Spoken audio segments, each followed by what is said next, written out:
వేదిక మీద ఉన్నటువంటి అధిరథ మహారథులు, బాలమహల్ నుంచి ఆది నుంచి ఉన్నటువంటి నాయకులు అందరికీ పేరు పేరు ప్రత్యేకమైనటువంటి సాంఘిక ప్రజలు తెలియజేస్తుంది. మరి ముఖ్యంగా చాలా దౌర్భాగ్యమైన పరిస్థితి ఏంటంటే 28 సంవత్సరాల క్రితం 1996 జూన్ 18న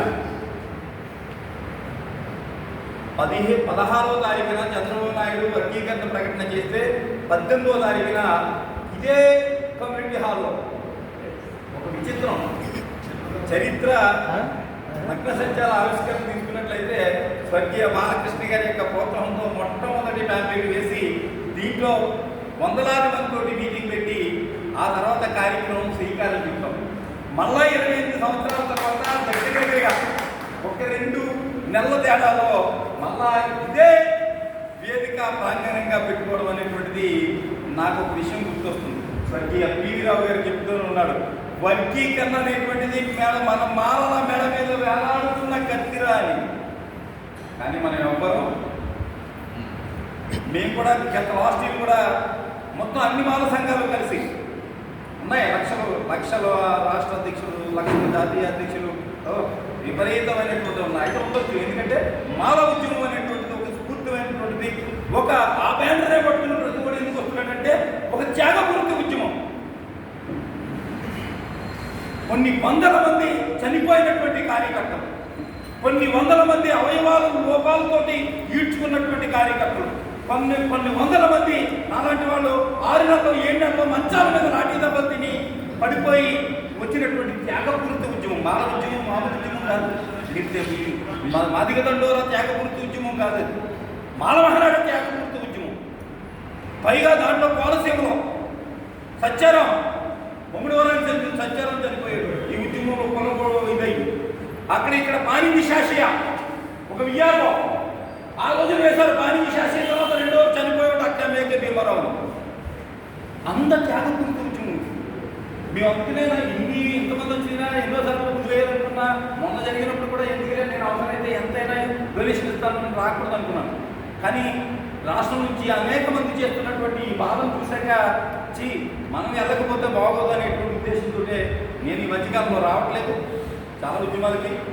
అది సరైనటువంటి నేపథ్యంలో నాయకులు నడకపోతే ఆ వెనక మనం వెళ్ళిన ఉద్యమాలు వృధా. రాజకీయ నేపథ్యాల కోసం, ఆ తర్వాత అధికార కోసం, పదవుల కోసం పాపులాడేటువంటి పరిస్థితులు కాకుండా ఈవేళ చాలా గొప్ప కార్యక్రమం జరిగింది. మేము గతంలో ఢిల్లీలో అన్ని రాష్ట్రాల్లో అన్ని మాల సంఘాలతో కలిసి వెళ్ళి ఒక బ్రహ్మాండమైనటువంటి పోరాటం చేసాం. ఇప్పుడు మళ్ళీ కోనసీమలో దానికి నాంది పలికింది. ఆ నాంది పలికినటువంటి మరి ముఖ్యంగా శ్రీని కానీ, తర్వాత రామకృష్ణ కానీ, నాతి శ్రీనివాసు, మన ఈ సోదరులు యువ నాయకులు తీసుకొని నాయకున్నాం. ఇప్పుడు మేమే కాదు, రావాలి, కొత్త జనరేషన్ రావాలి. నేను అదే చెప్తాను. అలాగని చెప్పి పాత నాయకుల అనుభవాలను తీసుకుంటే ఉద్యమం నిర్మించుకోవాల్సిన పరిస్థితి ఉన్నది. ఇది మీకు తెలిసిందని మళ్ళీ చాలా చక్కగా చెప్పారు. ఇది పంజాబ్ స్టేట్ వర్సెస్ దేవేంద్ర సింగ్ అనేటువంటి ఒక ఆయన వేసినటువంటి బిల్లు మీద ఇదంతా కదిలింది. దీంట్లో మందాకృష్ణ గారిని కూడా జాయిన్ చేసి ఎలక్షన్ ముందే ఈ తీర్పు రిజర్వ్ అయిపోయింది. ఆ ఎలక్షన్ ముందే తీర్పు రిజర్వ్ అయింది కనుక మోడీ ద్వారా చంద్రబాబు నాయుడికి తెలిసింది కనుక నేను ఇది సక్సెస్ చేస్తాననేటువంటి ఉద్దేశంలో మేనిఫెస్టోలో చంద్రబాబు నాయుడు పెట్టడానికి కూడా ప్రధాన కారణం అది. అంటే బిహార్ ది కట్టిన ఎంత కార్యక్రమం జరిగిందో చూడండి. దాంట్లో మనం సల్యూట్ చేయాల్సింది న్యాయానికి కట్టుబడినటువంటి బాల త్రివేది అనేటువంటి ఒక లేడీ న్యాయమూర్తిని సల్యూట్ చేయాలి. ఆవిడ ఏం చెప్పిందంటే ఒకే ఒక అంశం చెప్పింది, ఇది రాజ్యాంగ మౌలిక సూత్రాలకి పచ్చి వ్యతిరేకమైనటువంటిది అని చెప్పి మిగిలిన వాళ్ళందరూ నువ్వు మూసేశారు. ఒకడంటాడు మనోడే గవాయి అనేటువంటి ఒక ఆయన అంటాడు. అసలు న్యాయ వ్యవస్థ ఏమైపోతుందో తెలియట్లేదు. మీకు రిజర్వేషన్స్ 2 టైప్స్ ఆఫ్ రిజర్వేషన్స్ మనకు వచ్చాయి. ఒకటి economic factor, 2 untouchability factor. Untouchability ఫ్యాక్టర్లో వచ్చింది ఎస్సీ రిజర్వేషన్స్. ఈ ఎస్సీ రిజర్వేషన్తో ఇక్కడ ఎకనామిక్ కండిషన్స్ అప్లై కావు.